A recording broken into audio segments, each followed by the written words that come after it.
Hello, my name is Jacob, and welcome to the sleepy cosmos. You are resting. The air around you is quiet.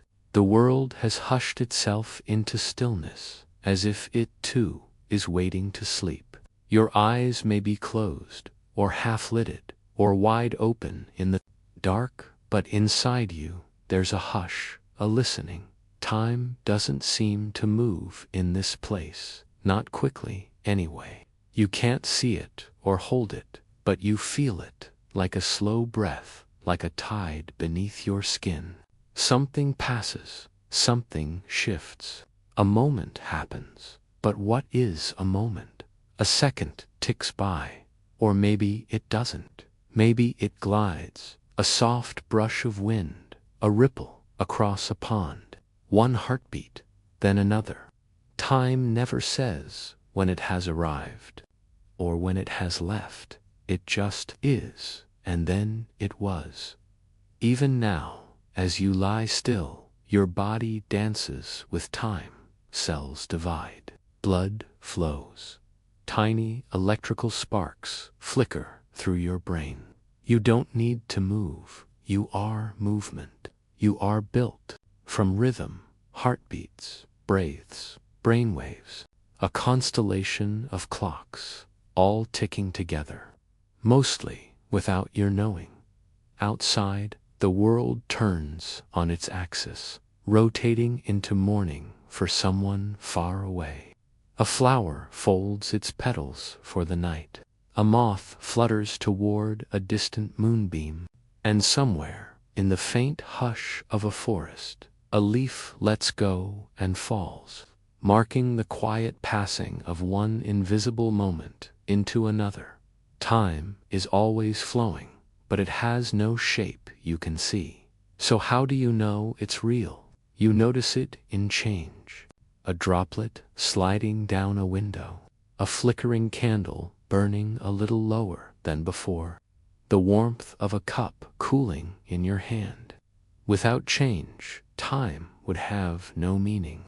Without something to measure, to feel, it would be like silence that never ends. And yet, even silence carries time within it. Imagine holding a grain of sand between your fingers. Now imagine trying to hold a second instead.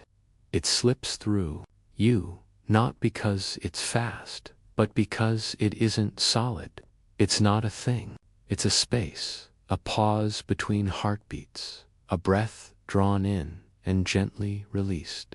Even the word moment feels soft, doesn't it? Like a breeze brushing through the trees. It doesn't crash or clang. It whispers, it suggests.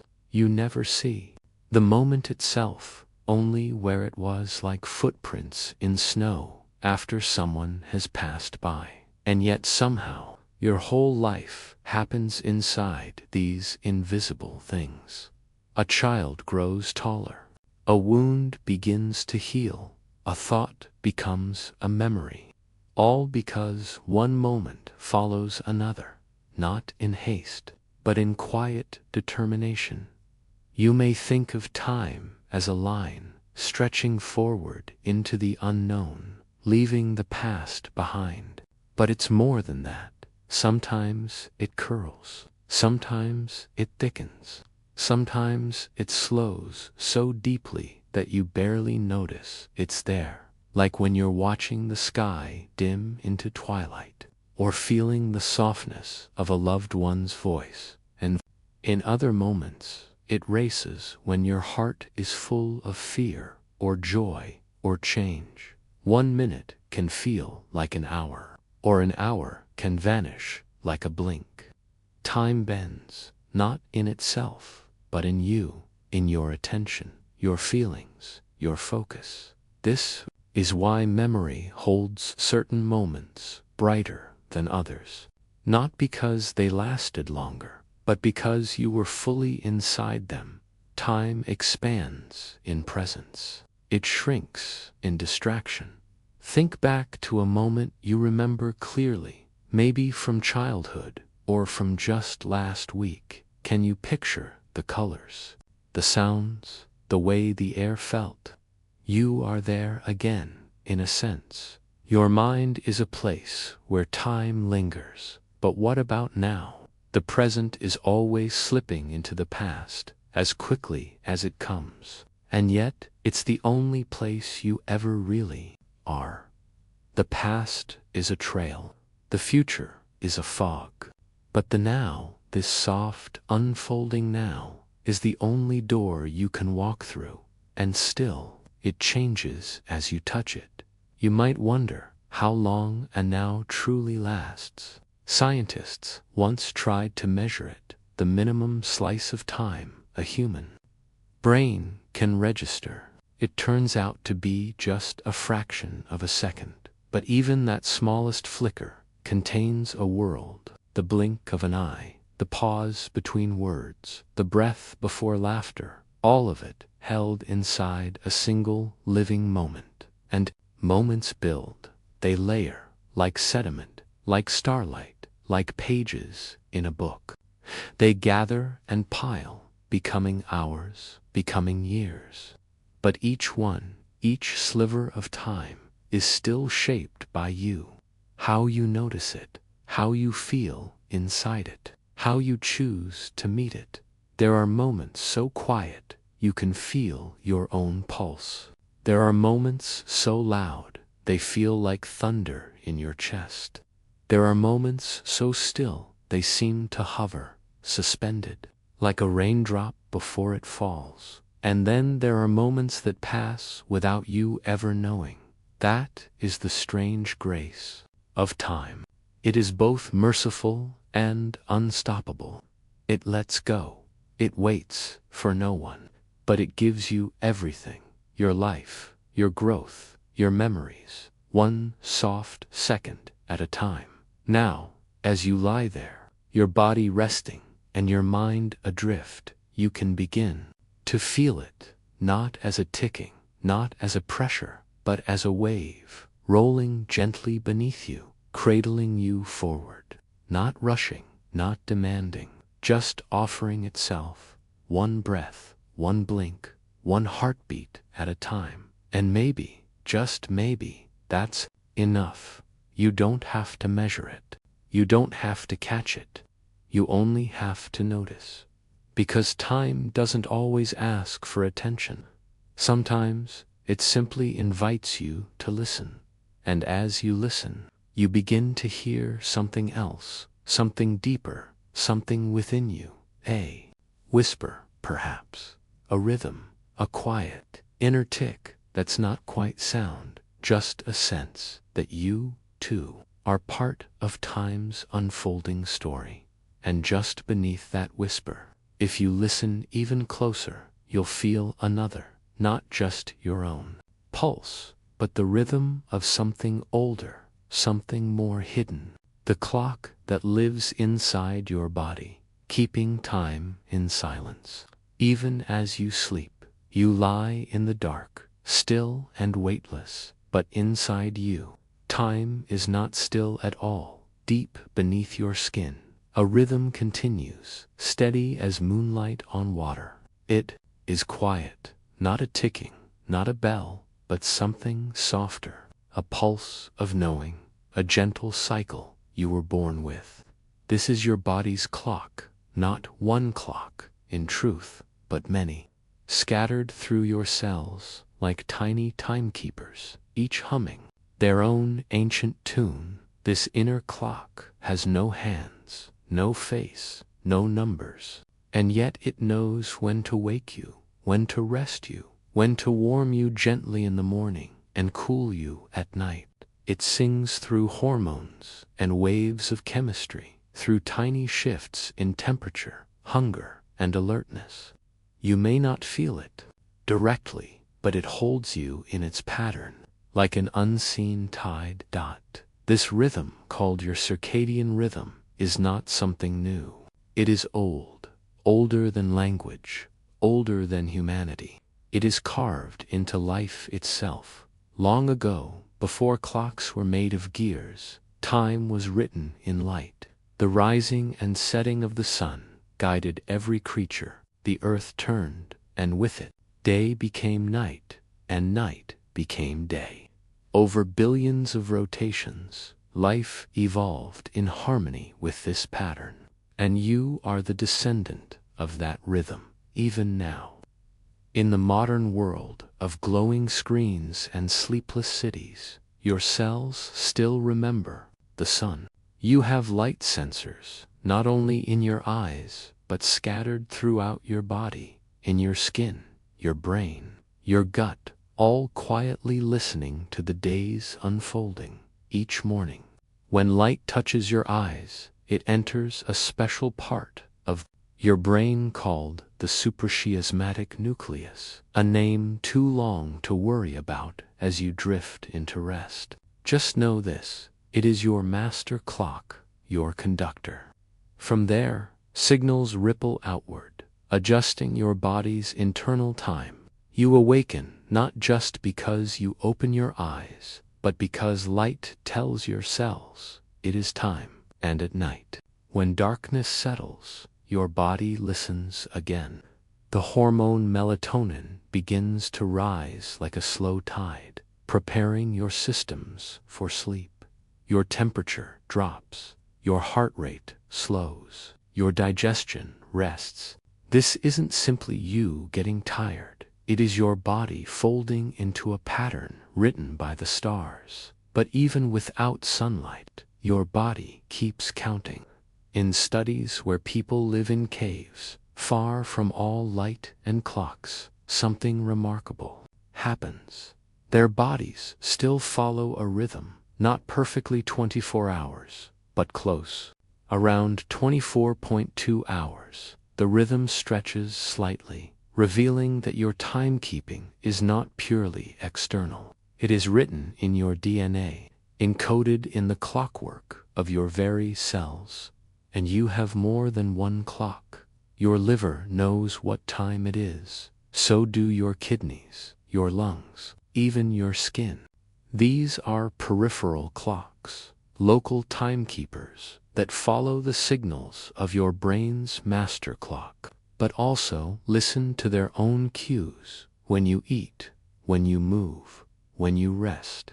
Each organ plays its part in your internal orchestra, and together they create a symphony of time. Disrupt this harmony with long flights across time zones, or late nights filled with artificial light, and you feel the dissonance.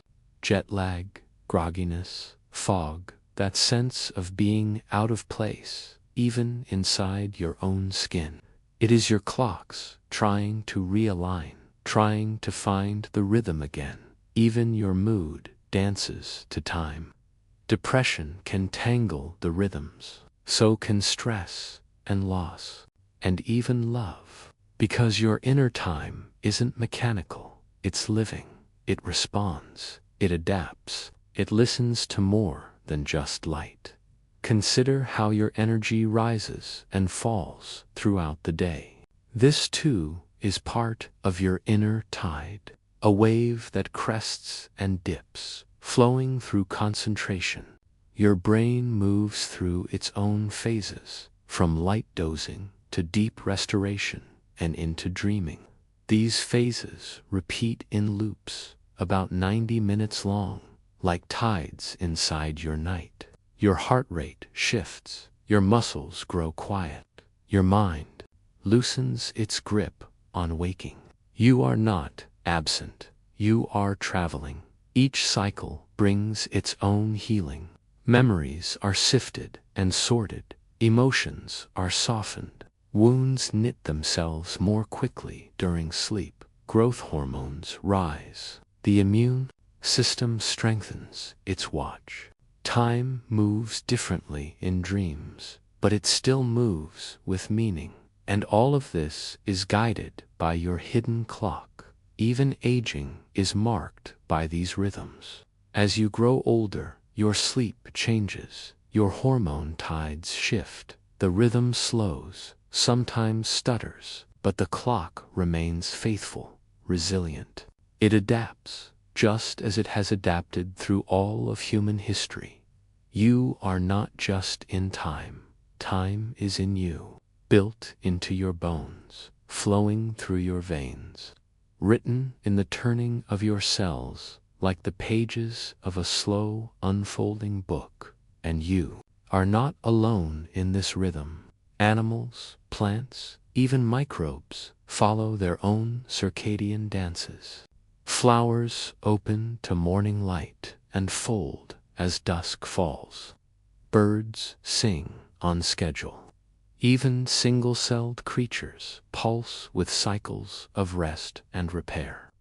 Life itself is a tapestry of time, and you are a woven thread, so as you breathe now, feel it. The rhythm doesn't demand your attention, it only asks your trust. It has carried you this far. It will carry you further. You do not need to count the hours. Your body remembers. It always has. And in the quiet of this night, you can rest in that knowing, that deep, ancient pulse within you. Your cells will rise again with the morning, gently, without rush. But before the sun returns, there is more to wander through, more. Questions that rise in the dark, like stars coming into view. Where does this rhythm come from, beyond your skin? Is the clock in you echoing something much larger, stretching out beyond your body into the very fabric of space, of stars, of time itself? You lie still beneath the ceiling of your room, but in your imagination you tilt your head back, and the ceiling fades. Above you, the sky opens, dark and infinite. A field of quiet stars blinks into being, ancient and far away, scattered like memories across the dome of night. And as you look up, you are also looking back, because the deeper into space you see, the older the light becomes. Stars do not send you there now. They send you there then. A glimmer that began its journey long before your breath, your heartbeat, your birth. The star you see tonight may have sent its light 100 years ago, or 1,000. Some traveled millions of years across a widening sea of space just to brush your eye in this soft moment of looking. That light has been moving, unchanged. Through the dark, a whisper from the past finally arriving at your now. It's a simple truth, and yet it bends the heart a little. To see far is to see history. To look out is to look back. And what you're looking into is not still. The universe, everything you see, and everything beyond it, is expanding, stretching, not into something, but into more of itself. Galaxies drifting apart like petals on an unseen current. The space between stars widening, slow and silent, like a breath held for billions of years, still not fully exhaled. You are inside this stretching. You are riding it. So is every planet, every atom, every bit of dust in the dark.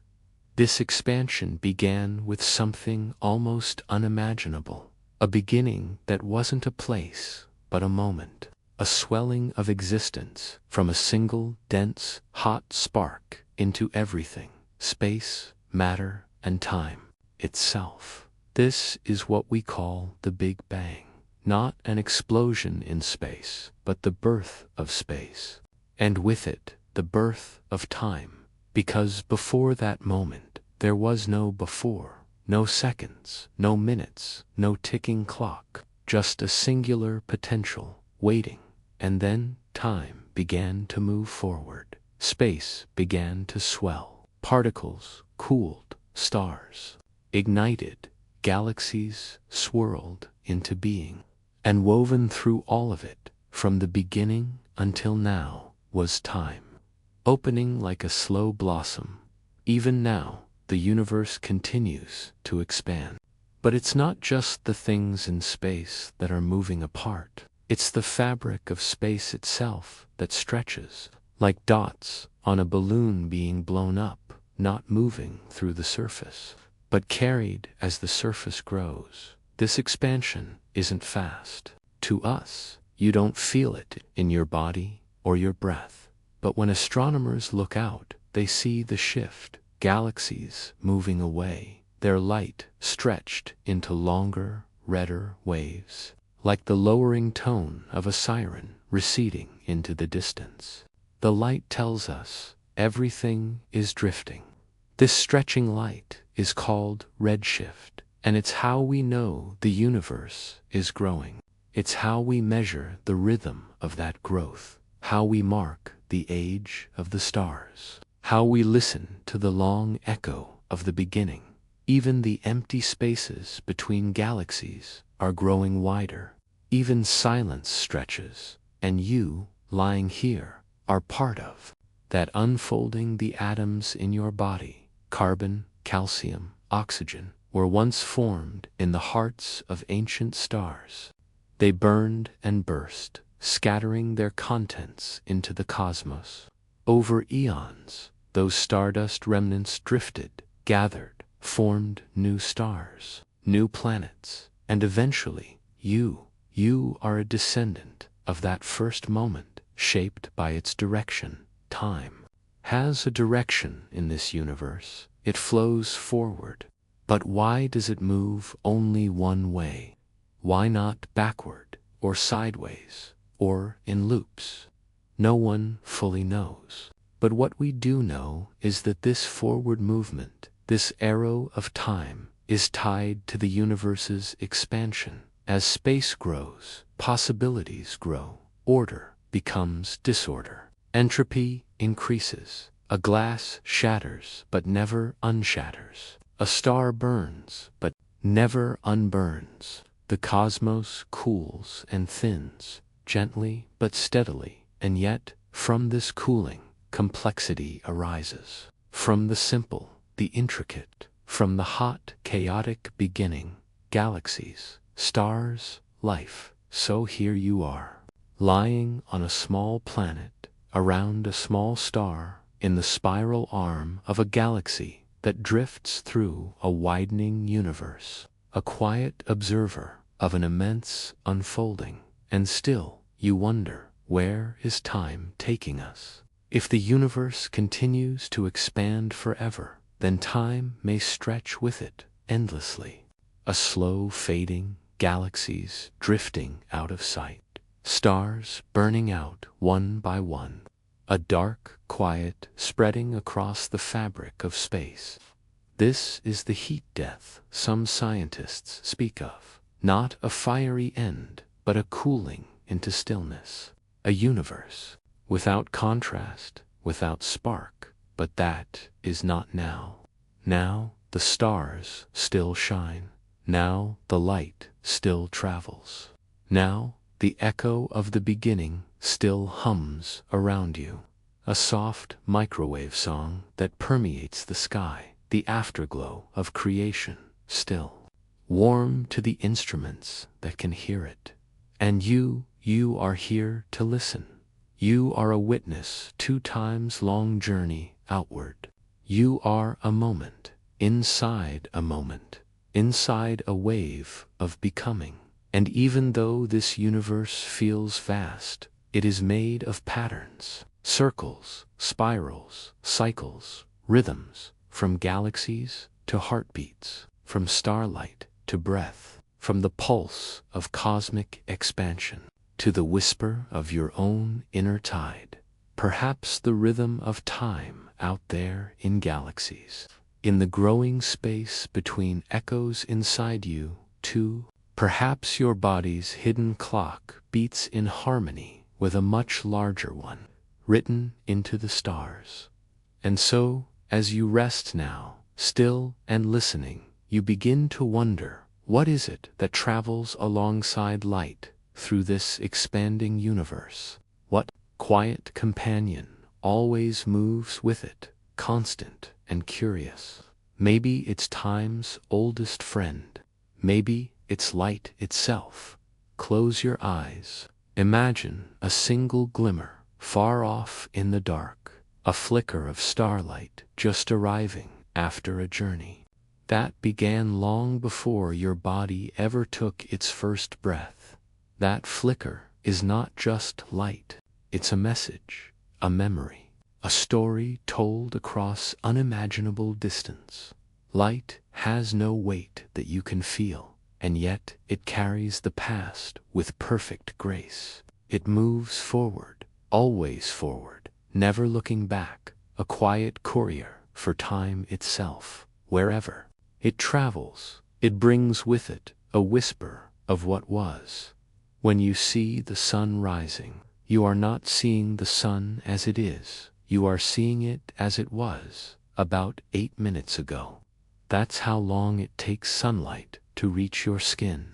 8 minutes of space between the now of the sun and the now of you. And when you look at the moon, you're seeing it just over a second behind. A friend's smile across the room. A nanosecond away. The stars above.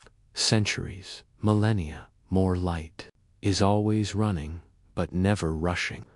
It travels at the same exact speed, about 299,792 kilometers per second. No matter where it is, no matter who is watching, no pushing, no slowing, no straining, just a steady, cosmic hush through the darkness. And somehow, this constant, unwavering speed makes light one of the strangest things in the universe, because while everything else is bound by time, pulled along by it, changed by it, light seems to slip past it. From light's own perspective, there's no in-between, no journey, no aging. The moment it leaves a star, it is all. Some of the light we see tonight began its journey billions of years ago, when the Earth itself did not yet exist. The light has passed through cosmic storms, danced around black holes, rippled through expanding space, and now, softly, it lands on your eye, your retina, your mind. You have become the final page in a story that began before time had numbers. Even your body holds echoes of this light. The warmth you feel on your skin in the afternoon, that's solar radiation, photons absorbed by your cells, triggering reactions, changing molecules, sustaining life. Without light, there would be no plants, no breath, no you. But light doesn't just nourish, it reveals. It's the way you see everything, the shimmer of water, the color of an apple, the reflection in a mirror. Reflects, bends. Color itself is the language of light. Red, blue, violet. These are not properties of things, but how your brain interprets different wavelengths of energy. Even shadows are light's silent companions, not darkness as an object, but the quiet absence of light's presence. Taught light bends, too. It curves near massive objects like stars or planets, pulled slightly by gravity. In fact, one of the ways we know that gravity affects time is through watching how it stretches the path of light. Like a ripple across fabric, time itself curves. Near heavy things, and light, ever the loyal traveler, adjusts its path accordingly. Light listens to the shape of the universe, and in some places, it gets caught at the edges of black holes, where gravity is so intense that not even light can escape. Photons fall inward, trapped forever. The last light that tries to leave stretches and stretches, growing dimmer, redder, slower, until it fades into darkness. We call this the event horizon, the place where light stops being able to tell its story. But even from there, light tries. It circles, it fights, it clings to the edge. It reminds us, wherever there is a path, however narrow, light will follow it. You too are made of light in small ways. The bioluminescent flicker of molecules in your eyes, the infrared glow of your warmth, Even your thoughts, flickering electrical signals, have wavelengths and shadows, and your emotions respond to light without you thinking. You feel it in the golden softness of sunset. You feel it in the bright stir of morning. Your internal clock, your circadian rhythm, listens closely to light, rising and falling with its tone. Without light, your sense of time, FRAS. Imagine deep cave dwellers or astronauts in orbit. Their bodies lose track, their rhythms blur. Light is not just vision, it's orientation. It's a compass for time itself. But light is also memory. Think of a photograph. What is it, really, but a pattern of captured light? Think of the glow of a candle in a quiet room, or the sparkle on the surface of a lake. You remember the way the light fell, the way it moved. Light becomes the fingerprint of a moment, a soft recording of presence. It has no voice, but it tells stories, and tonight, as you rest, light still travels from distant stars, from galaxies unseen, from the far edge of the universe. Photons continue their journey, untouched, unwavering, each one a messenger, each one carrying time in its hands. They pass by you, through you, into you, and maybe, if you were still enough, if you were quiet enough, you could feel them, like dust from old suns brushing your cheek. It reflects, it echoes, it leaves its mark on mirrors, on stone, on the backs of your eyes, and through it all, it moves forward, faithfully, silently, at the same pace, always. So now, as you drift in thought, you wonder, if light travels like this, constantly, gently, forever, what does that say about time itself? Can time stretch and fold the way light can bend? And what happens when time is not steady, when it curves and warps like a river around stone? You've always imagined time as a line, neat, continuous, dependable, a string of moments, one following the next, like beads sliding along a thread. But now, as you lie quietly beneath the weight of thought, something begins to shift. You begin to see time not as a line, but as something softer, something stranger, something that bends. Imagine time as water, a river moving through a vast valley. Not a perfect stream, not always straight. It curves, it swirls, in eddies, it narrows and widens. Sometimes it rushes, sometimes it barely flows. And if time is a river, then you are not simply drifting on it, you are part of the current. This is how Einstein dreamed of time in his quiet thinking, molded by the shape of space, by motion, by mass. Time, he realized, flows differently depending on where you are and how you move. It is not a single beat heard the same by all hearts. It is a rhythm that adapts. This idea became part of what we call relativity, the understanding that time is not the same everywhere. It is relative to the observer, relative to speed, relative to gravity. It sounds like poetry, but it is physics, and it is real. Here's one way to feel it. Imagine two clocks, perfectly synced. One stays on Earth, the other rides a rocket, hurtling through space at nearly the speed of light. They no longer agree. The clock on Earth ticks along in its slow, steady rhythm, but the one on the rocket has ticked more slowly. Fewer seconds have passed for it, not because it malfunctioned. It has been measured, again and again, even in planes and satellites that orbit Earth.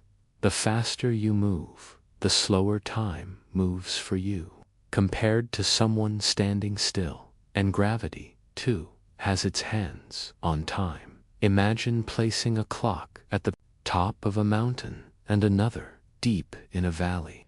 Let them tick quietly, wait, then bring them together. The clock from the valley, where gravity is stronger, will have ticked ever so slightly more slowly. It seems impossible, but it's been done. We have seen it. Even the satellites in the GPS system in your phone must account for this. Their clocks tick differently in orbit, affected by both their speed and their distance from Earth's gravity. Without correcting for these effects of relativity, your location would be off by miles. So here you are on Earth, living in a time that is not quite the same as time elsewhere. You move through a river that flows at its own speed for you and for everyone else. That flow is slightly different. It means there is no single shared now, no universal moment that ticks through the whole universe like a great cosmic metronome. Everyone, every particle, every galaxy floats in their own patch of the river, their own current of time. It's a strange thought and strangely beautiful, because it means your experience of time is uniquely yours. It is shaped by where you are, by how you move, by the mass you carry, even your body's relationship to Earth, always there. And so, Einstein imagined another possibility. What if all of time, past, present, future, already exists, not like footsteps you leave behind, but like a landscape, a whole terrain of moments, always there, just not all visible at once. In this view, time is like a book already written. You are not the author, perhaps, but you are the reader, flipping the pages one by one at a pace that feels natural to you. This is sometimes called the block universe, a picture of space-time where every moment has a place, coexisting with every other, just not all accessible at once. You, the traveler, move through it, but the moments themselves. You are so used to time flowing forward, one second slipping into the next, one day falling gently behind the other. But if time is a river, then perhaps every drop is already part of the stream, even if you have not yet reached it. And if time flows differently depending on how you move, then maybe, just maybe, the past and future are not as distant as they seem. Could someone else, somewhere? But even if you can't feel time stretching or slowing in your daily life, you live in a universe where it happens all the time, where astronauts age just a little more slowly in orbit, where galaxies spin in rhythms that shift time like tides, where light, moving always at the same speed, weaves between these bending paths, tying together the threads. You return then to the image of the river. You lie on its bank, watching it go by, and sometimes, if you close your eyes, you can feel it, the slow swirl of the current, the eddies and pools, the hidden bends just ahead. You wonder if time can stretch and fold, if it can flow faster or slower, depending on where and how you move. Then, what does it mean to be in time? Maybe it means you are part of something more fluid than you thought, something that carries you not as a straight line, but as a winding, shimmering journey. Now, so you rest here, in the curve of time's river. You listen to its soft rushing.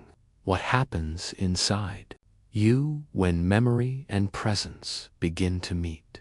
What happens when your mind becomes a bridge between moments, remembering the past, imagining the future, all while still held gently in the now? Close your eyes and notice where your mind begins to wander. One moment, you're here, nestled into the present, listening, breathing. Then, without warning, you're 10 years younger, standing beneath an old tree. Or maybe tomorrow is calling you, whispering promises, worries, or plans. Your body stays still, anchored in the now. But your mind, your quiet, swirling mind, drifts in time. This is something only minds like yours can do.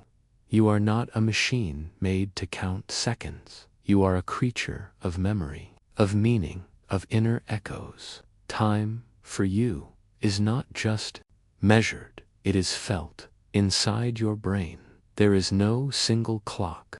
Instead, there are patterns, waves, loops of electrical rhythm. The brain doesn't track time like a stopwatch. It assembles time, pieces it together by weaving moments into stories.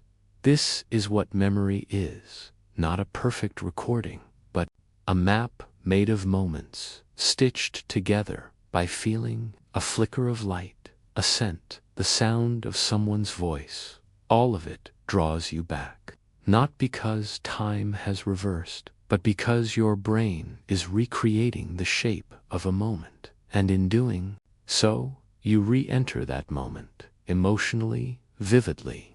You remember not just what happened, but how it felt. The hippocampus, a seahorse-shaped part deep inside your brain, helps build this map of your past. It tucks memories into long-term storage, but also helps you imagine the future.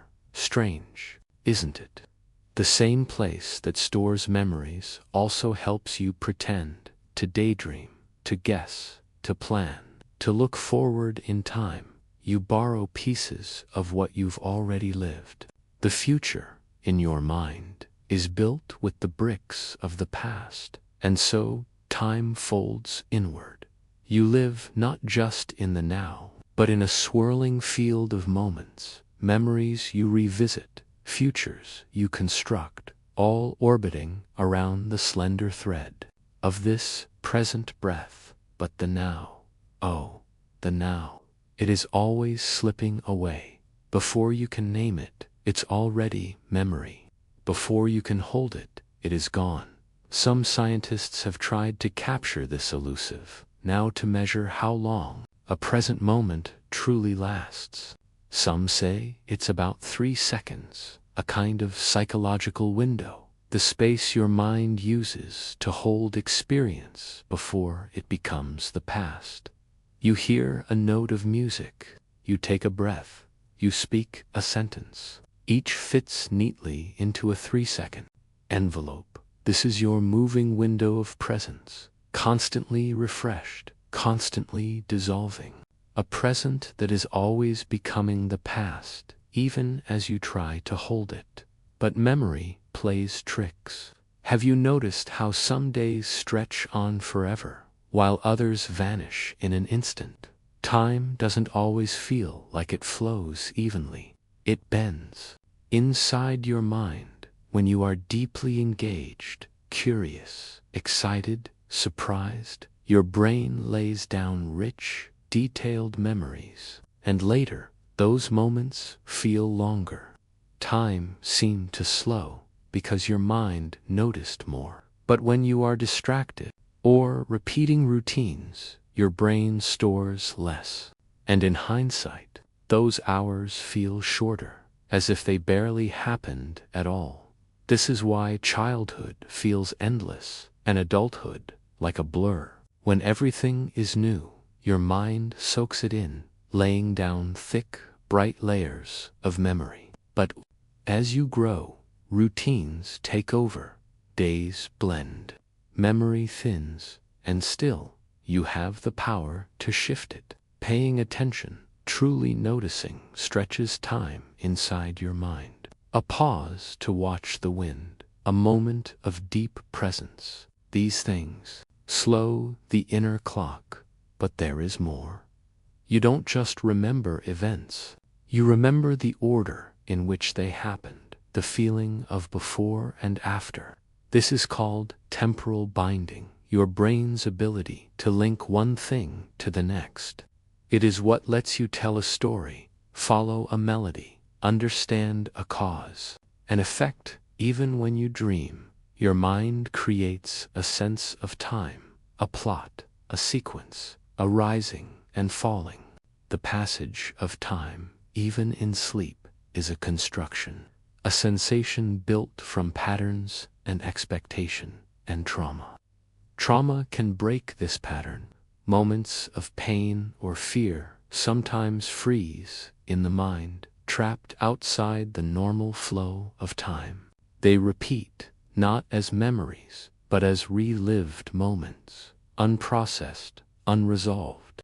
Time, for some, can become jagged, but healing, slow, patient healing, smooths the edges. It brings the memory back into time, where it can be held, softened, and understood. To heal is to return time to its rhythm, so you begin to see your sense of time is not something imposed from outside.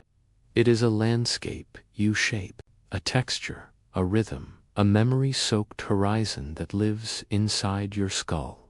You are a traveler, but also a maker. You build time as you move through it, not with seconds, but with attention, not with clocks, but with presence. And yet, even this present moment, this breath, this thought, is part memory, part prediction. The brain is always a little behind, and always a little ahead. It takes a moment for light to reach your eyes, another for sound to reach your ears. Your brain must piece together these signals, smooth them out, and guess what happens next? By the time you think now, it is already gone. But that doesn't make it any less real. It just means the now is always dancing on the edge of memory, a flickering frame in the long film of your mind. And so you lie here, a being of thought and sensation, drifting between what was and what could be, always brushing up against the moment that is. You wonder, if time in your mind is built from memory and meaning, what happens when many minds, many people, try to share time together? How do you make sense of time, not just alone, but as part of a world? When time becomes social, shared between hearts and lives, does it move differently again? You rest, your chest rising and falling, unaware that even in sleep you are changing, not just healing, not just dreaming, but aging quietly. It doesn't feel sudden, not tonight, not tomorrow, but over many moons. Your cells whisper the story of your age. You are not just passing through time. Time is shaping you from the inside. Every line on your skin, every shift in your stride, it is a verse, part of the poem your body writes across a lifetime. You are born from a single cell, a soft, electric beginning. And from there, you multiply, differentiate, grow, cells folding into organs, organs into systems, systems into awareness. This is your biological time, not counted by clocks or calendars, but by changes, by how your body transforms, matures, and eventually slows. You might think of time as something measured outside you, but aging, the truest form of time, lives within. It is time that you are. Your cells keep track of time in strange, beautiful ways. Some cells divide often, like those in your skin or blood. Others divide only once, or not at all, like neurons in your brain. Every time a cell divides, its DNA is copied.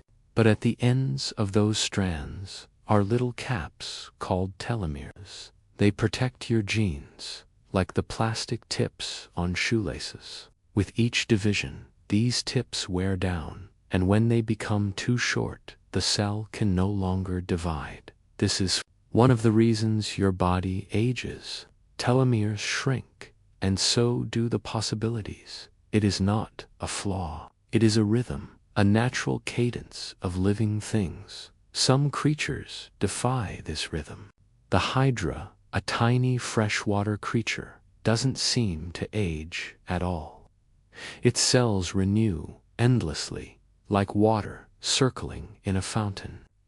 Certain jellyfish can even revert to an earlier stage of life, as if turning a page backward in their story.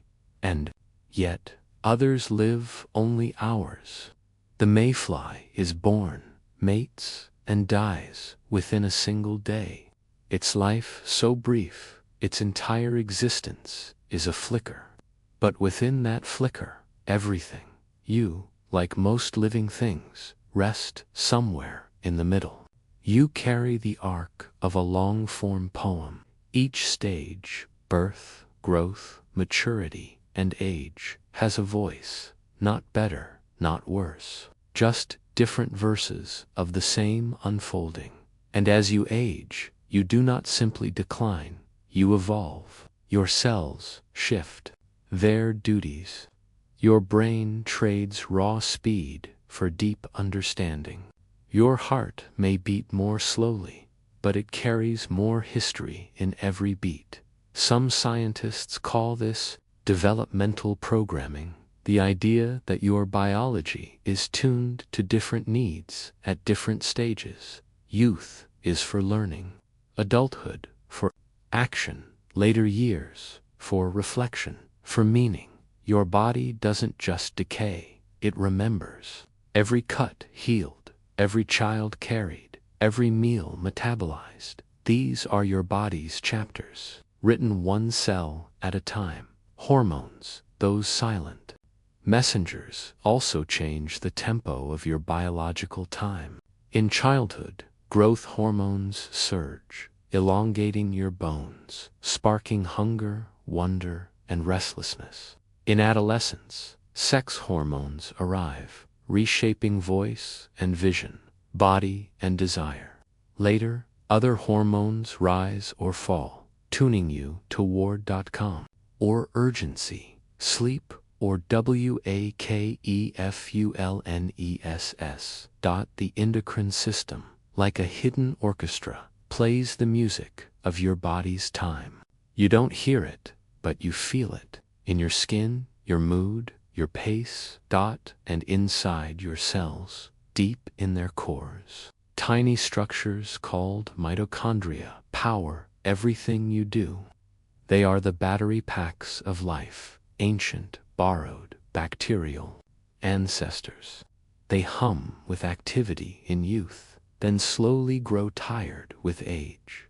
This too is part of the poem. Energy wanes, priorities shift. But why do different species age so differently? A mouse lives just a couple of years. An elephant can live past 70. A Greenland shark may swim through centuries. And trees, oh trees, can live thousands of years, rooted and slow. Scientists believe it has to do with trade-offs. Smaller creatures burn energy quickly, like fast-burning candles flicker out. Slow-burning logs glow longer. And then there's reproduction. Others delay reproduction, and in doing so, extend their lifespans. It's a delicate dance, survival versus longevity, urgency versus endurance. You are part of this tapestry, a mammal, finely balanced. You do not live as fast as a shrew, nor as slow as a whale. You live long enough to learn, to love, to witness. Change. Your aging, your pace, is neither flaw nor burden. It is the shape of your life. Even your brain tells time biologically. Its plasticity, the ability to adapt, is greatest when you are young. But it never fully ends. You can grow new connections, even in old age. You can always learn, and so aging is not a slide downward, but a turning page. You are not who you were 10 years ago, and yet you carry echoes of every earlier self. Your knees remember childhood. Your lungs remember laughter. Your mind holds 1,000 former versions of you, each folded gently into the next. This unfolding, this gentle, irreversible flow, is not something to resist. It is the essence of life. You are a process, not a product. A melody in motion. And when you think of aging as time's erosion, remember this: the most beautiful landscapes are shaped not by sudden force, but by slow, patient change, by wind, by rain, by time. You are no different. So breathe and let your body rest. Let your cells hum quietly in the dark. Let the poem of you continue, soft line after soft line. And yet, if time moves differently for each living creature, what happens when you try to share time with another person, another being who keeps time to a different rhythm? There is a rhythm outside of you, older than language, deeper than thought. A rhythm not built by hands or marked by numbers. It is not told by the ticking of clocks, and yet it tells time perfectly, before calendars, before watches, before the first person ever asked, "What hour is it?" The world was already keeping time open. Your senses now listen not for seconds, but for seasons, not for hours, but for tides. Time flows, even without you, even without us. You are surrounded by clocks you cannot hold. The opening of a blossom just after dawn. The hush that comes when winter leans into the land. These are nature's timepieces. They mark moments. A sunflower follows the arc of the sun across the sky. Its face turns slowly, hour by hour, drawn by the warm tug of light. The moon's silent gravity breathes across the ocean, raising water, lowering it twice a day. And yet it is more precise than any man-made machine. You can find times passing in tree rings, concentric circles etched by a year's growth, wider in good seasons, narrower in drought. A tree does not forget a year, one drip at a time, one droplet every 100 years. A calendar so slow you might miss it entirely, unless you learn how to see. So much of nature keeps time without you, without your language, without your tools. Still, you belong to it. Even the earth itself turns one slow revolution each day. Like a finger tracing the edge of a bowl, this movement creates what you call day and night. It tilts slightly as it travels, giving you seasons, solstices, and the long pause of winter. The equator and the poles live in different tempos, closer to the sun's line. Day and night share the hours evenly, but farther north or south, light stretches and compresses, sometimes giving nearly 24 hours of sun, or none at all. This imbalance doesn't break nature's rhythm. It creates variation. It allows ecosystems to specialize. The caribou wait for summer light. The Arctic fox changes its coat with the coming dark. And in this variation, time is felt rather than counted. Animals keep internal calendars. Some migrate at the exact same time each year, using cues you barely notice: temperature, light, the position of stars. They do not need to be taught. It is in them, a clock written into their cells. You too are part of this rhythm, though you may forget. Living under electric lights, behind digital screens, you may lose track of the sun's slow arc or the moon's soft pull. But step outside, feel the light on your skin, the cool shift of dusk on your face. That is the original clock ticking, not in seconds, but in sensation. Time is not just a number. It is temperature, it is color, Mountains rise and erode, continents drift. Volcanoes sleep for centuries, then wake in a single fiery breath. These, too, are stories of time, just told on a different scale. Geological time stretches longer than memory. It is patient, so slow. You might mistake it for stillness, but it is always moving. And then there is cosmic time, galaxies spinning, stars dying and being born. A light year, the distance light travels in a year, becomes a ruler for the universe. But even the cosmos, waiting to become, and so time began. Not with a clock, but with a change, a beginning, a before, and then an after. You are the echo of that moment. Your heartbeat, your breath, your thoughts, all unfold in that same river. Time is not something you invented. It is something you joined, like a dance already in progress, like a story mid-sentence. You are part of the turning earth. You are nature's timekeeper, too. Even if you sometimes forget how to listen, so rest now. Feel the stillness around you. Know that the world will keep turning, with or without your watching. Seasons will shift, the moon will rise, the tides will breathe, and even in silence, even in sleep, you remain in rhythm. But now that you've felt time outside of yourself, what happens when you share it with others?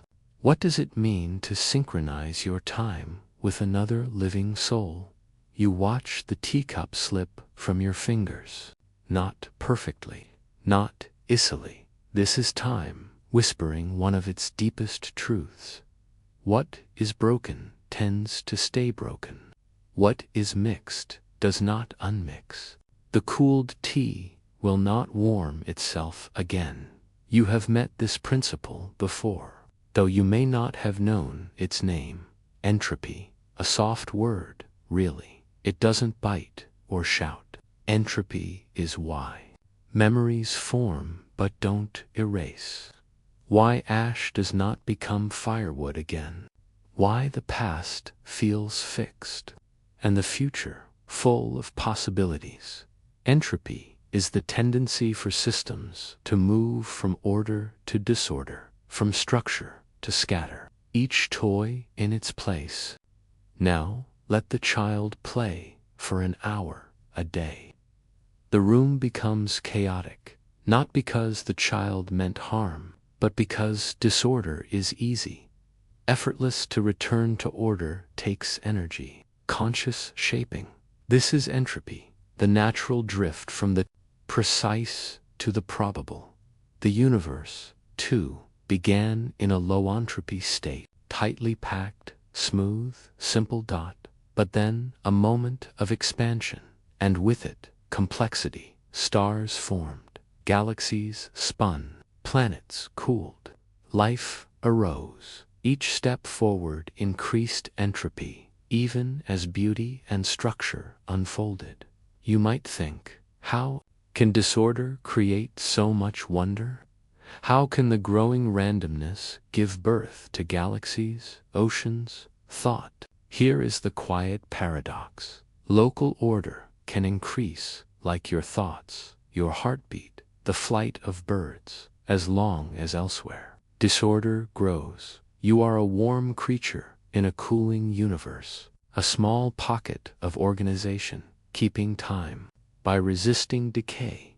But entropy is always waiting, not cruelly, not personally, just patiently. It is not destruction. It is a shifting of possibilities, a smoothing out of difference.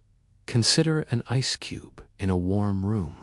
At first, it stands proud, defined, cool, distinct. Then, slowly, quietly, it melts. Its coldness spreads into the air. The room becomes slightly cooler. The cube becomes less itself. What has happened? Heat, a form of energy, has moved from concentrated to spread, from specific to general. This is what entropy does. It doesn't erase energy. It rearranges it from something useful to. You can't hear a song and then make yourself unhear it. These are one-way doors. They point forward. So much of what you understand about time, past, present, future, is built upon this arrow. Because entropy increases, you remember yesterday but not tomorrow. Because entropy increases, causes lead to effects, not the other way around. And still, the fundamental laws of physics, the ones that govern particles, the deep grammar of the universe, are nearly all time symmetric. They don't insist on forward or backward. They don't choose. It is entropy that adds the tilt.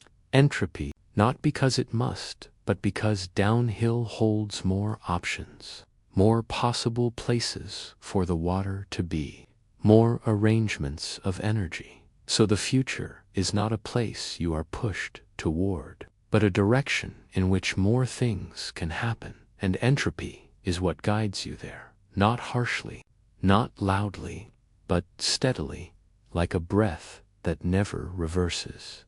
Even your thoughts, your memories, your moments of wonder, they arise from neurons firing in complex patterns, patterns that consume energy, that create warmth, that add to the universe's entropy, even as they bring you meaning.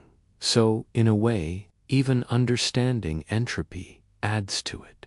There's a strange softness in that thought. To learn, to feel, to be alive, these are not immune to time's arrow. They are made possible by it. You exist in the in-between, between the early order of the universe and the vast, scattered future. Between the moment a star is born and the quiet stretch after it fades. You are a temporary pocket where things happen, where structure fights gently against dissolution. And though you grow older, though things break and spill and melt, you are not helpless in the face of entropy. You create meaning. You make patterns. You write stories, even if they too will one day scatter. To know the arrow points forward is not to fear it, it is to ride it, to make peace with its flow, to trust that change is the signature of time. Even stars die, even light dims, but before they go, they shine. The arrow moves forward, but you are free to pause within it, to hold a moment in your hands, to feel the beauty even as it slips into memory. And as you rest now, quiet in the flow, perhaps you wonder if time always marches forward. Then how do some creatures seem to remember the future? How do flocks turn together, or hearts beat in rhythm?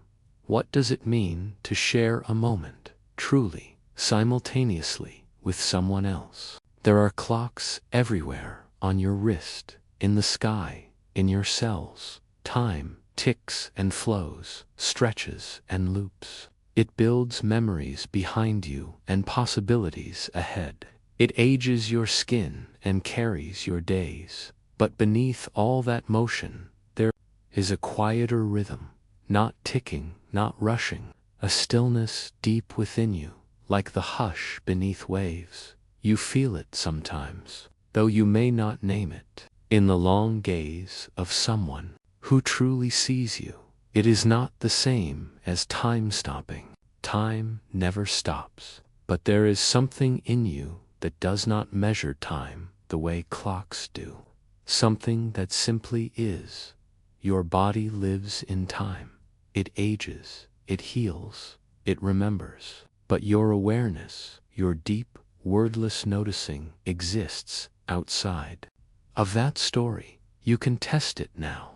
Close your eyes and listen, not to the room, but to the feeling of being, the warmth of your hands, the space behind your eyes, the simple presence of presence. It has no beginning or end, no schedule, no rush. This is what some traditions have called the witness, or the self beyond thought. But you don't need any name for it. It's the still pond beneath the surface ripples, the quiet flame inside the lantern of your life. It is always now, here, even when your thoughts scatter into tomorrow or rewind toward yesterday. This stillness does not follow. It doesn't chase the story. It watches it, calmly, gently. This timelessness inside you is not made of memories. It does not age. It doesn't know deadlines or history.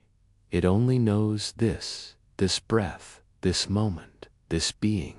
Science, too, has begun to glimpse this, not just in mysticism, but in the folds of your brain, the patterns of your attention. Neuroscientists have mapped regions that track time, the ticking of seconds, the memory of hours. But they have also found places where time seems to blur, moments of flow, moments of awe, moments of deep meditation or love, where minutes stretch or vanish, where your brain no longer counts. It experiences, and in these moments, your sense of time bends. You return from them not always knowing how long you were gone, only that you were there fully. This is not the absence of time, but the dissolving of its grip, like mist lifting from a field to reveal a meadow that was always underneath. Children live close to this. They play without watching the clock. They drift, suspended in the now. And sometimes, in quiet wonder, you return to that staring at stars, listening to rain, sitting with someone you love, saying nothing at all. In these moments, you are no longer racing toward a future or grieving a past. You are simply part of the world, breathing, alive. There is a science to this stillness. Your brain, when deeply present, synchronizes across regions. The chatter quiets, waves slow, patterns simplify. It's like the orchestra of your mind shifts from a clamor to a single resonant note. Your heart slows, your breath deepens, and in that physiological coherence, something gentle opens, a kind of peace, a groundedness that isn't numb, but vibrant, like resting your hands on the earth and feeling it hum.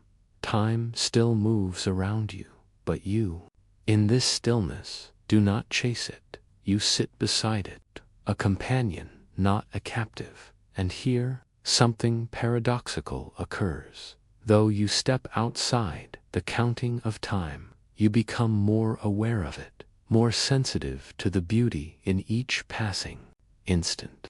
The way sunlight leans across a floor, the way laughter echoes a little before fading, the way a word once spoken can't be unspoken. Stillness does not numb you, it wakes you. It makes you tender. In this place within, you are not your plans, or your regrets, or even your name. You are presence itself, not a moment in time, but the space in which moments unfold. From this still point, you can watch your life with gentleness. You see how you rush, how you worry. You see how you strive to hold time still, in photographs, in lists, in calendars. Because now, for a breath, you are free, free to simply be. Stillness is not escape, it's return to yourself, to the part of you that has always known how to listen, to the quiet thread of being that does not fray with age. You carry this thread through every chapter, through childhood, through heartbreak, through wonder, through sleep, and when you remember it, even briefly, you become the eye in the center of the storm.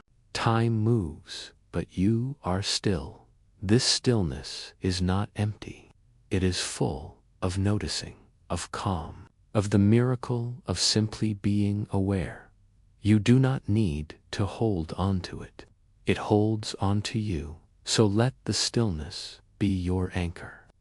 When days rush past, when thoughts crowd in, when hours feel like waves, return, sit beside yourself. Feel the now, and know, in this moment, you touch something beyond the clock, a place that does not tick but pulses with presence. Not forward, not back, just here. And as you rest in this quietness, this soft unfolding of now, a question rises. If you can feel time inside you, as stillness, can time also flow between us in ways we can't measure, but somehow feel? Now, take a deep breath and imagine shrinking, smaller than a cell, smaller than a molecule, smaller than the atoms that dance in your blood. You drift down, past what sight can see, into the world where everything wiggles, the quantum realm. Here, time is no longer what it was, no ticking seconds, no predictable paths, only trembling probabilities, only soft chances and blurred beginnings. In this tiny, quiet world, particles don't move like pebbles. They shimmer like thoughts. They are not here or there. They are here and there until they're asked to choose. This is the strange poetry of quantum mechanics. You are used to stories that have order. First this, then that, a cause, then an effect. One thing follows the next, like footsteps. But down here, time refuses to walk in a straight line. It loops, it hesitates. Sometimes it even seems to step backward. A photon, a single packet of light might take one path, or two, or all possible paths at once, until you look, until you ask, and the act of noticing, just noticing, seems to choose the moment it lands. Does that mean time waits for you? Not exactly, but it doesn't race ahead either. At this level, time and possibility hold hands. Nothing is fixed until it must be, until something or someone insists. Even the ticking of time itself. The so-called quantum clock doesn't tick like a regular one. It pulses in clouds of maybe. Moments fuzz into each other. Duration becomes uncertain. The more closely you try to measure when, the less you know about what. And the more you know about what, the blurrier when becomes. This isn't just theory, it's experiment. It's what happens in ultra-cold labs, in particle accelerators, in the deepest math of the universe. At the quantum level, time might not even exist the way we think it does. Some physicists whisper a possibility that time is not fundamental, not basic, that perhaps time, as you feel it, emerges, like heat from motion, like rhythm from a drumbeat. Time might rise up from something more hidden, more entangled, more ... timeless ... and yet, your life still moves forward. You still age. You still dream. You still remember. So how can this quantum softness exist in a world that feels so firm? Because you are made of layers. At your core, particles that blur. Above them, atoms that bond. Above those cells that pulse and grow. And above all of it, a mind that stitches these layers into a story. Your story, with a before and an after. But underneath it all, reality doesn't always care about before and after. It dances. Even your choices, your decisions, may ripple with quantum possibility. Some scientists wonder, could consciousness itself be linked to this realm of uncertainty? It's a fragile idea, controversial, not yet proven, but there is something poetic about it. that your awareness might echo the same strangeness that moves through electrons and quarks, that the softness you feel in stillness, that pause between one thought and the next, is somehow connected to this deeper, uncertain clockwork. In the quantum world, things happen together rather than in order. Entangled particles, no matter how far apart, seem to respond to each other instantly, as if distance and time do not apply, as if connection matters more than location.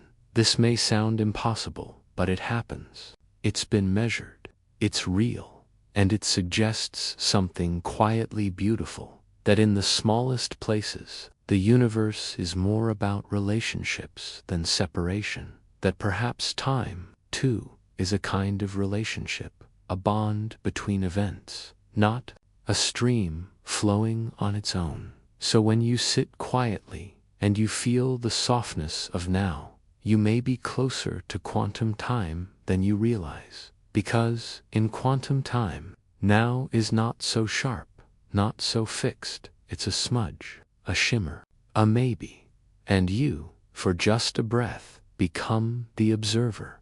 You choose where to look, and in that looking, the universe takes a shape, not because it must, but because you asked. It's humbling, it's wild, it's tender. So rest here, in this strange and beautiful possibility, that time, in its deepest folds, isn't a ruler or a rhythm, but a question that waits for your attention.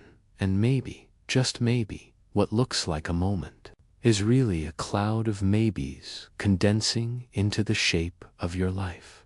And as you gently float through this shimmering now, this ripple in a sea of quantum softening, a thought begins to surface. If time is a blur at the smallest scale, then what happens at the edges of time, at the very beginning or at the very end? Beneath your feet, quietly, without needing your attention, the earth keeps time, not with seconds or clocks, but with layers, with pressure, with patience. Close your eyes and imagine sinking down, gently, slowly, as if the ground itself were soft. Down past the soil where roots curl like questions, down past the bones of old forests, now turned to coal, down into stone, layer upon layer, each one a page in Earth's memory. You are floating now, not falling. The deeper you drift, the further back you go. Down here, time is not measured in days. It's written in minerals. It's carved by heat, sculpted by pressure, and it unfolds so slowly you'd never notice it above.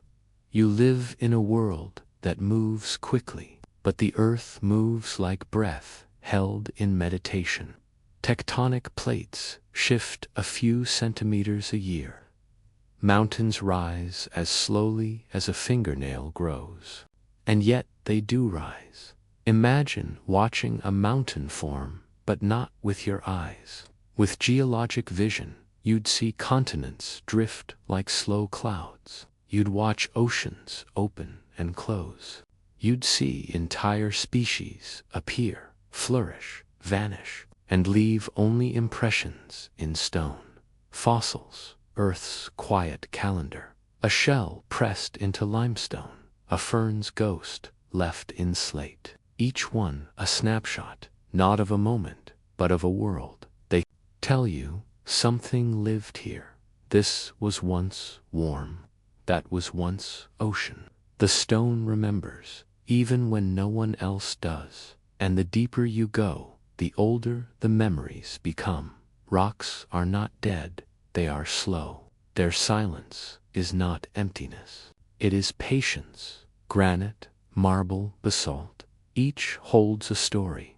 Some were born from fire, as molten magma cooled and hardened, capturing tiny bubbles of ancient atmosphere.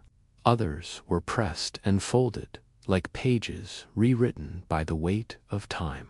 Above them, and some like sedimentary stone, form from the settling of things once alive.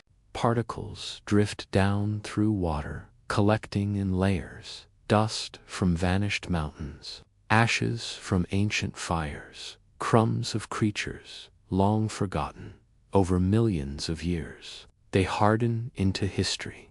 The earth does not forget in caves beneath. The surface stalactites grow from dripping water a few centimeters every 100 years. Each ripple in their surface is a ring of time.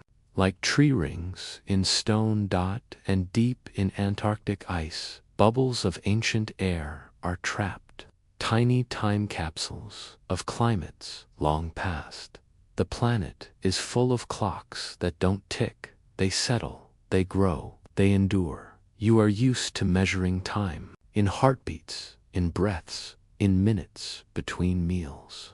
But here, time is measured in cycles, so vast they feel still. Continents collide and crack apart in rhythms longer than memory. Deserts become oceans, then deserts again. Volcanoes rise, erupt, then sleep for 1,000 years. This is deep time, not human time, not even biological time. This is Earth time. It doesn't need your awareness, but it welcomes it, because when you notice, you begin to belong again to something older than thought. Touch a stone, and you touch something that may have formed before there were eyes to see it. Before there were birds in the sky, or flowers on the ground, and yet, here it is. Here you are, two ancient things, meeting for a moment. And if you stay still, if you really listen, you can almost feel the slow hum of the earth beneath you. A hum that isn't sound, but rhythm. An exhale so long, it becomes wind, becomes tide, becomes the shape of the land itself. Time flows through stone like water through sand, gradually, insistently, with nowhere else to be. Even the crystals hidden inside mountains grow with time. Atoms arranging themselves in perfect patterns, so slowly you'd never see them form. But over centuries, they become clear, sharp, quietly beautiful. Down here, you learn that time doesn't need to rush. It doesn't need to announce itself. It simply is. And in that isness, everything transforms. This is not the time of urgency. This is not the time of deadlines. This is the time of becoming, and the earth has always known it. So you, with your soft body and fast thoughts, you begin to soften, to slow, to sink into this rhythm. You begin to feel how even you are part of a longer story. Your bones made from minerals that once belonged to stars. Your breath containing atoms that passed through volcanoes, through glaciers, through forests older than memory. You are not apart from this. You are within it. And when you walk across the land, you walk across pages, not paper, but bedrock. Not words, but layers. Stories etched by erosion, verses written in rust and quartz. Time as texture, time as terrain, and even when you are gone, your presence leaves a trace, a molecule, a footprint, a shift in the soil. The earth keeps record, and you wonder, gently now, what else it remembers. What secrets lie not just beneath your feet, but beneath your sky. Because if the ground holds such quiet depth, what about the stars above? Do they, too, remember? And if so, how does time flow among them? Time is usually something you move through, like air or water, gently forward, never back. But what if time could pause, linger, or even turn in on itself, folding like silk beneath your fingers? Tonight, you let go of straight lines. You open your mind like a soft, curved horizon. Because time, as strange as it sounds, is not always as tidy as you've been taught. Begin with a clock, not the one on your wall, but one that floats beside you in space. Imagine a twin version of you strapped inside a spaceship, gliding near something massive, a black hole, perhaps, or a dense, collapsed star. You stay behind. On Earth, you sip tea, you breathe slowly. Years pass, but your twin, moving fast, skimming gravity like a bird rides wind, feels only days. You age, they don't. Their clock ticks slower. Why? Because gravity can stretch time, and motion, especially near the speed of light, can bend it. Einstein showed us this. He imagined time not as a river running the same for all, but as a fabric, something soft, stretchable, woven with space. The closer you move to a great weight, a planet, a star, a black hole, the slower time flows for you compared to someone further away, not just in theory. This is real. Astronauts aboard the International Space Station age just a tiny bit less than those of us on Earth. Not enough to notice, but it's there, and near a black hole. Time becomes a trickle, a syrup, a slow drip. Imagine this. You hover just outside the edge of a black hole, the event horizon, where gravity's pull is so strong, light itself cannot escape. To someone watching from far away, you seem to slow, your movements stretched like shadows at dusk. Your voice would deepen, drawn out, until it fades. But to you, inside your own body, time feels normal. A thought arrives, a breath follows, a blink. Yet everything else outside races past like wind-blown leaves. Galaxies wheel, stars bloom and die. Whole civilizations rise and fall in the time it takes you to form a sentence. Time does not tick the same in all places. It warps. But what if, somewhere, somehow, time could do more than stretch? What if it could loop? This idea lingers in the minds of physicists, whispers of closed, time-like curves. Theories that imagine time folded into a circle, like a ribbon bent back upon itself. Could you walk forward and end up in your own past? Some say yes, in the strange twistings of space-time near rotating black holes, or through hypothetical tunnels called wormholes. If such things could be made stable and safe. A wormhole is a bridge, a tunnel between two distant points in space, and maybe time. Like folding a sheet of paper, so two dots touch. Could you enter one end and emerge before you left? Not likely, not yet, but not impossible. The universe, it seems, allows the math for it. Whether it allows the reality, that's another mystery. But even here on Earth, there are places where time seems to gather. Old houses, ruins, forests thick with moss, they feel heavier, as if time lingers in the corners, as if the past hasn't fully moved on. Sometimes it's memory, sometimes it's something deeper, a sense that the moment is thicker than usual. And you've felt it, haven't you? Those minutes that stretch endlessly, or days that vanish like they were never there. Time isn't always steady. It can be elastic. Your perception of it can slow in awe or blur in routine, waiting in a hospital, dancing under stars, falling in love, grieving, sleeping, waking. Each moment has its own texture, its own rhythm, and that's just in your mind. Imagine, then, the deeper architectures of time woven into the cosmos itself. In some speculative theories, the entire universe may have emerged from a timeless state, a quantum blur where past and future were indistinguishable. No before, no after, only possibility, only a humming now. Then, somehow, the arrow of time began.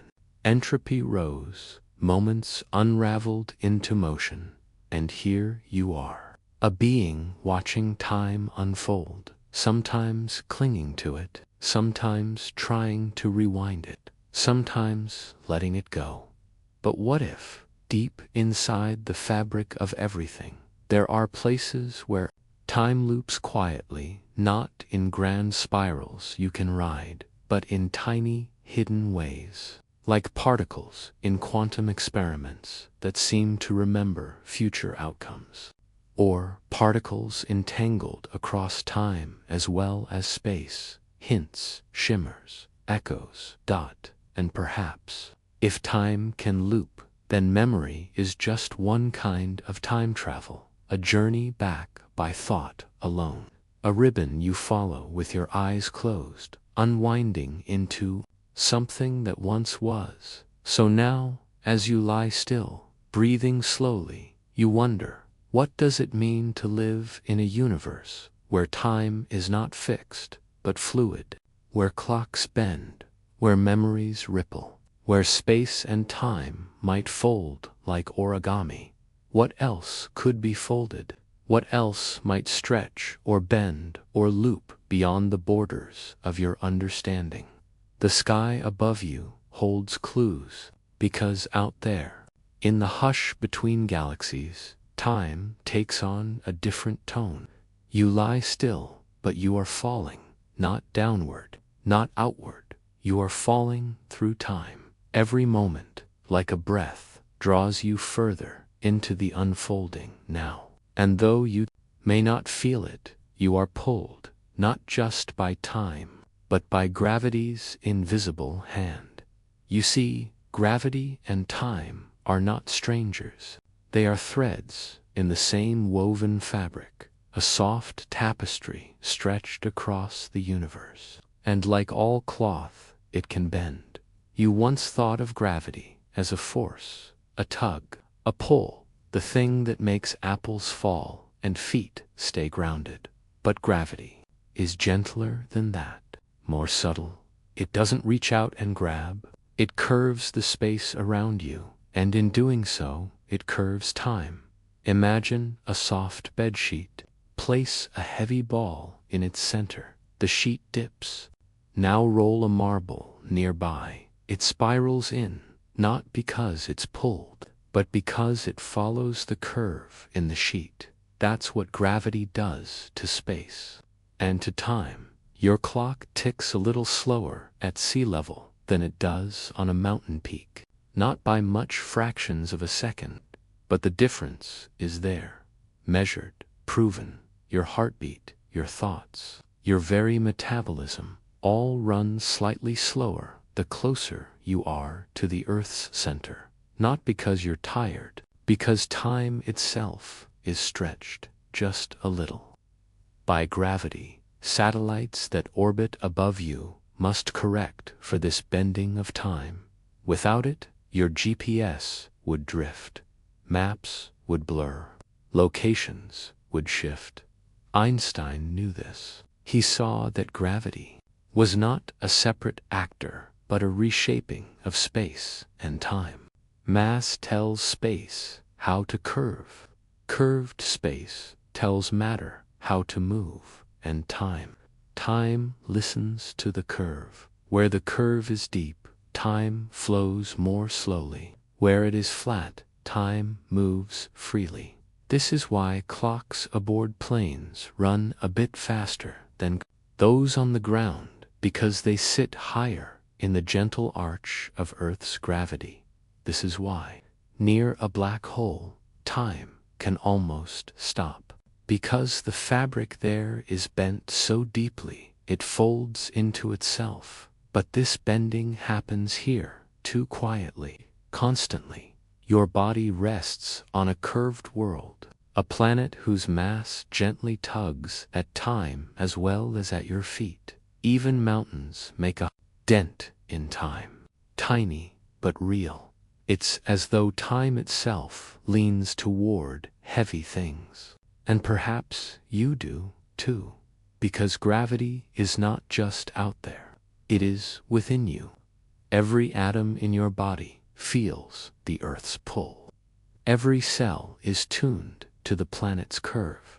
And through this connection, you ride time's slow river, not on its surface, but within its current dot. Imagine falling forever, not downward, but through time's dimension.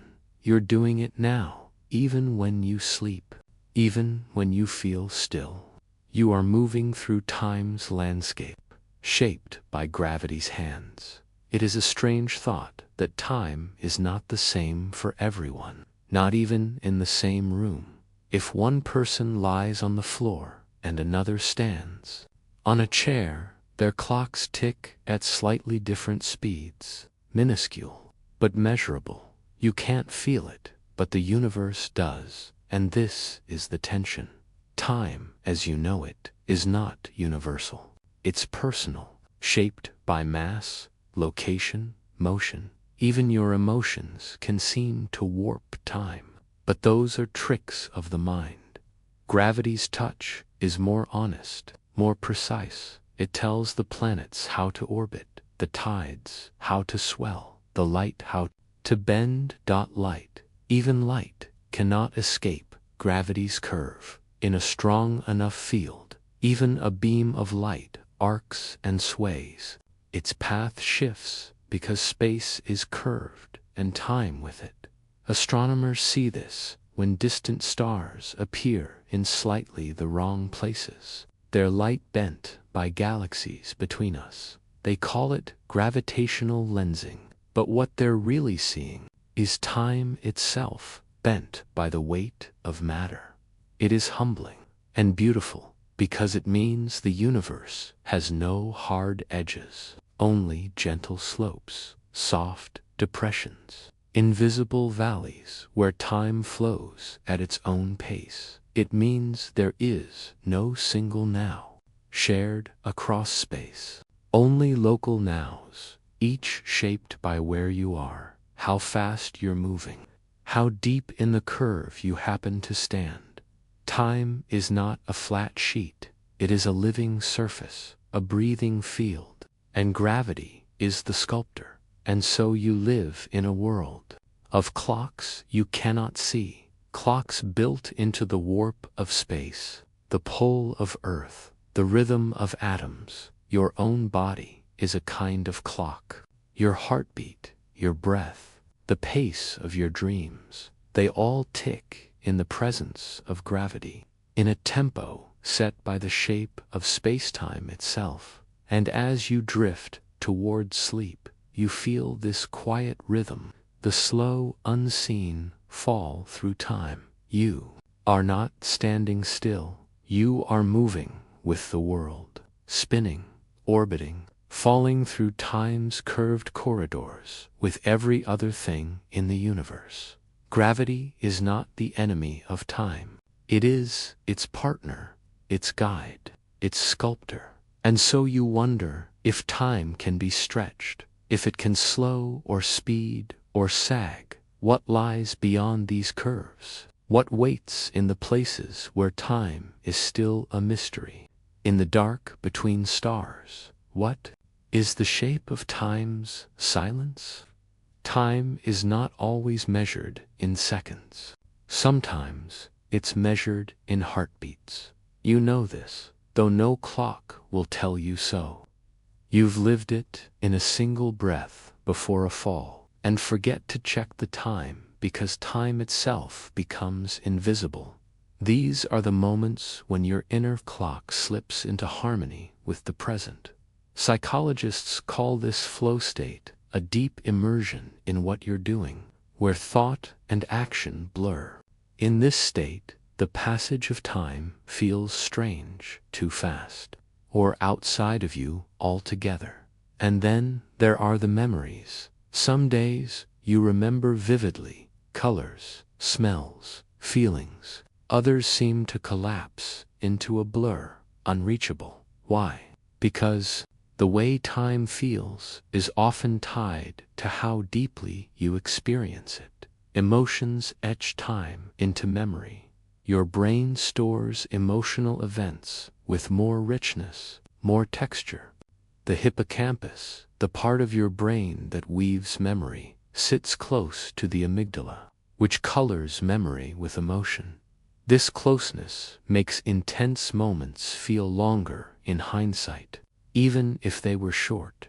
It's why childhood summers seem vast when you look back, each day unique, each moment new. Novelty slows perceived time. When everything is new, your brain must work harder to take it all in, so it records more. And in memory, those fuller records feel like longer stretches of life. But as routines deepen and days repeat, your mind conserves energy. It records less detail. And time, in hindsight, feels shorter. You live in loops, wake, eat, work, sleep, and unless something disrupts the pattern, the loops blur. A week becomes a blink, a year becomes a breath, but then grief arrives, or joy, or awe, and time awakens again.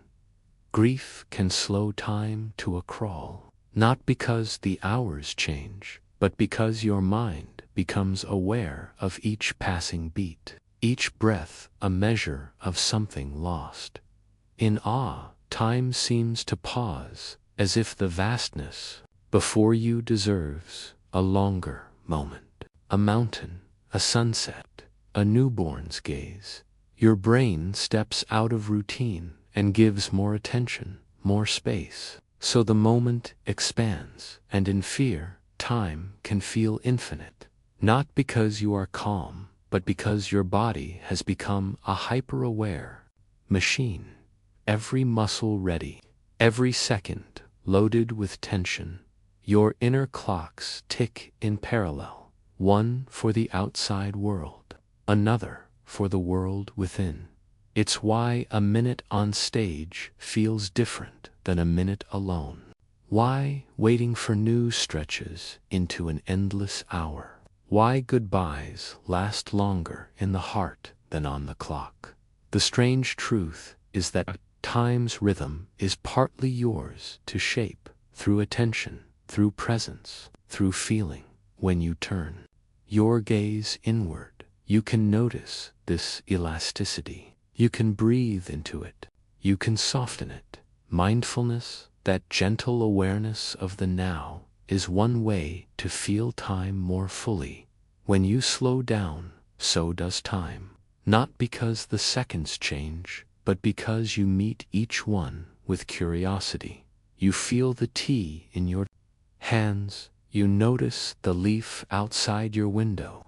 You listen to the hush between words, and the moment swells. It is possible to live more time in the same hour, to stretch the felt experience without altering the clock. Your emotions are not clocks, but they are timekeepers. They tint the light through which time passes. Even your dreams obey their own clocks. In sleep, time becomes strange again.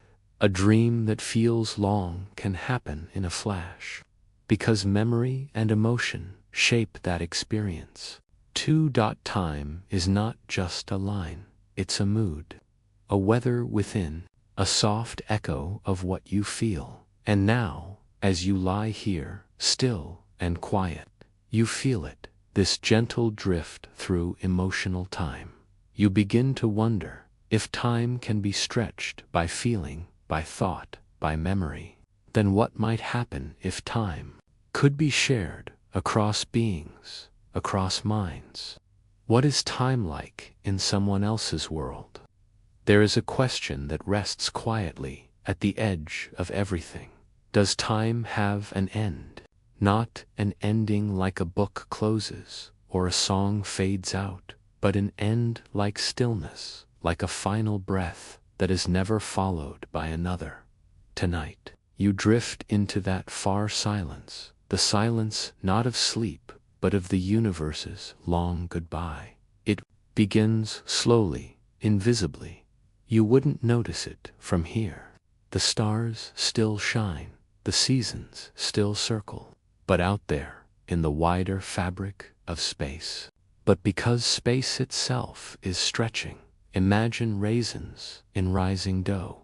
They aren't moving by themselves. The dough, the space between them, is expanding. This expansion is not stopping. In fact, it's speeding up, and it means that someday, far into a future your species will never see longer, reach one another, a lonely universe where the sky grows darker, not because stars have died, but because their light is too far gone to find you in that deep time. Stars themselves will fade. They are not eternal. They burn because of fuel, hydrogen pressed and fused into light. And when the fuel runs dry, the stars collapse, or swell, or drift into quiet remains, white dwarfs, neutron stars, black holes, one by one. The lights go out. This is not a sudden darkness. It is slow, so slow it makes glaciers seem like fireflies. 1,000,000,000 years, a quadrillion, and still the universe continues. Black holes remain, those strange ends of time, where gravity is so strong that not even light escapes. They are quiet. Called Hawking radiation, a gentle leak of energy predicted by Stephen Hawking, a voice who thought deeply about endings. And so, with time, even black holes evaporate. All that's left is cold. Not the cold you feel in winter, but the absence of heat itself. A universe that no longer has stars, or warmth, or movement. A place called the heat death of the universe. Not because it is fiery, but because everything has spread so far and cooled so much that energy can no longer flow. And without energy moving, there can be no time. Because time, you see, is not just a line we travel. It is the measure of change, the rhythm of motion, the difference between now and next. But in a frozen universe, where everything has come to rest, there is no now and no next. Only stillness. No clocks tick in this quiet. Vibrate. A heart must beat. When none of these happen, what is time? It may still exist, but without anything to mark it, it becomes indistinguishable from nothing. Like a song with no notes, a story with no events. And yet, this silence is not frightening, it is not violent, it is not cruel, it is peace on a cosmic scale. You may wonder, is this the true end of time? Or is it simply the end of time as we understand it? After all, the universe has changed before. From fire to stars, from stars to dust, from dust to thought. Could there be something after the end? Some physicists wonder. There are theories of rebirth, of renewal, of cycles larger than anything we can imagine. Maybe time loops, maybe the universe bounces, maybe time, like music, has movements, and this is just the end of one. Or maybe time is a thing that only exists because minds like yours are here to feel it. Maybe time only lives in contrast, in memory, in change. And when nothing changes, perhaps time simply sleeps. It's strange to think of an end so quiet, so long, and so gentle. But endings are not always tragedies. Sometimes they are simply rest, just as you rest now, your breath soft, your body still, drifting through this imagined future. The universe has no hurry. It unravels slowly, like a thread pulled loose in the dark. You are a moment in that thread, a luminous dot in time's vast scroll. Brief, yes, but not insignificant, because even in your short stretch of years, You ask big questions. You listen for echoes. You notice the soft fabric of time and trace its shape with your wondering. And that wonder, though it cannot stop time's path, can slow it, can soften it, can meet it with open eyes. Now, as you rest at the edge of this thought, this idea that time might someday end, you breathe in the stillness. You imagine a universe asleep in itself, no ticking, no light, no motion, and yet something in you stirs. A new question forms, like a ripple beneath still water. If time ends, what then is beyond time? Time does not write in ink. It does not shout or pause or sign its name. And yet it leaves behind a trail, soft, quiet, enduring. You follow it now, not with your feet, but with your attention, as gently as if tracing a shadow with your fingers. Close your eyes. You are standing in a forest, not a new forest, but an old one. The air carries a memory of rainfall. A breeze touches your skin like the hush of passing years.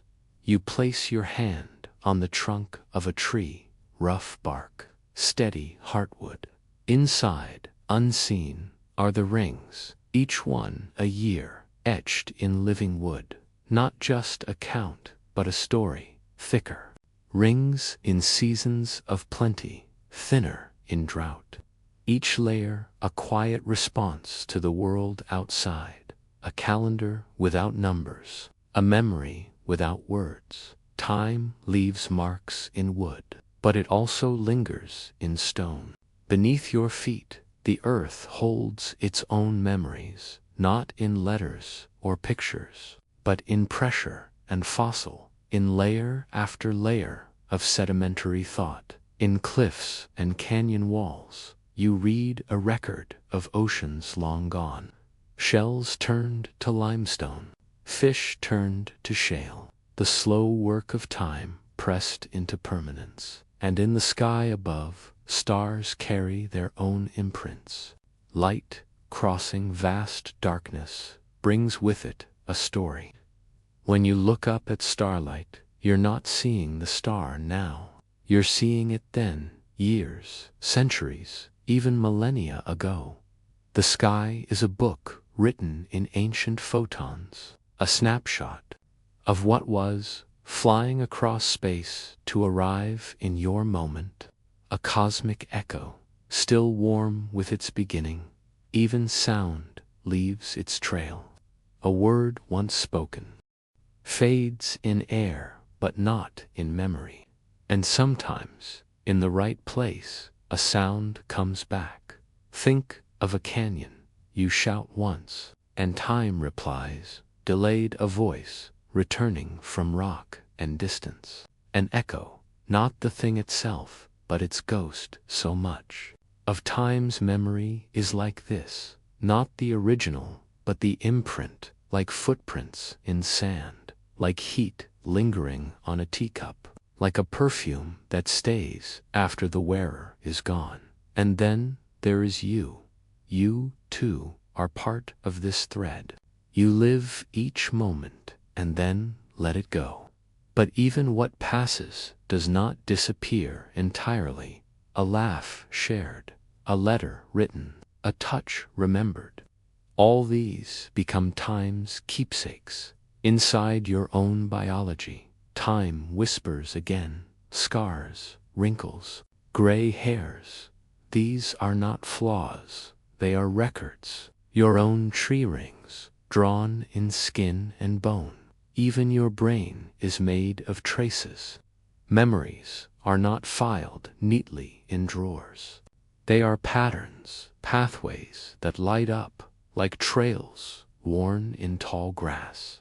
The more you walk a memory, the clearer it becomes, until it feels almost like visiting a place, not just thinking about it. And yet, some memories blur, some fade, like old ink in the sun.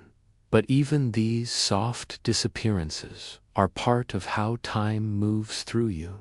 You are not separate from time. You are a vessel it moves through. You catch it, hold it for a while, and then let it pass. But what you leave behind, your actions, your thoughts, your love, those ripple outward. You will not see all the ways you echo. Just as the tree does not know who will rest in its shade, you do not always know who will be warmed by the memory of your kindness. Time doesn't save everything, but it does save enough. Enough to show that something once lived, once mattered, once shaped the world around it. Some scientists call this entropy, the spreading out of energy, the increase of disorder. But even in that spreading, information leaves fingerprints. A broken glass remembers that it was once whole.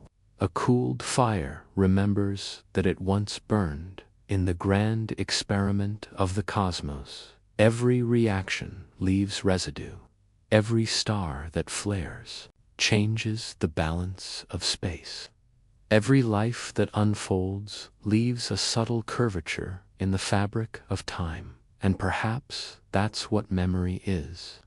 On every level, the bending of silence around presence. You are here now, for this moment, and when this moment passes, it will leave a mark, tiny, invisible, maybe, but real. You carry the echoes of others, their stories, their music, their dreams, and others will carry yours, even if you never know it. You are not a fixed point. You are a wave in time, moving forward, leaving shimmering rings in your wake. And maybe that's what time really is. Not a ruler, not a ticking clock, but a field of memory. A wide, patient canvas on which everything leaves a trace. So even when you feel small, even when time rushes past, or drags on, or leaves you behind, remember this: you are not erased, you are recorded, not in stone, perhaps, not in light, but in the shape of the world, which will never again be quite the same because you were part of it. And just as you listen now to the hush of time's long story, someone, someday, might listen for the echoes you leave behind. Perhaps the future, in its own quiet way, remembers the present, and perhaps what you leave is not only a trace in time, but an invitation into it, because just beyond memory lies something more, a question forming at the edge of stillness, as time hands you gently into the next thought. What is it that truly endures?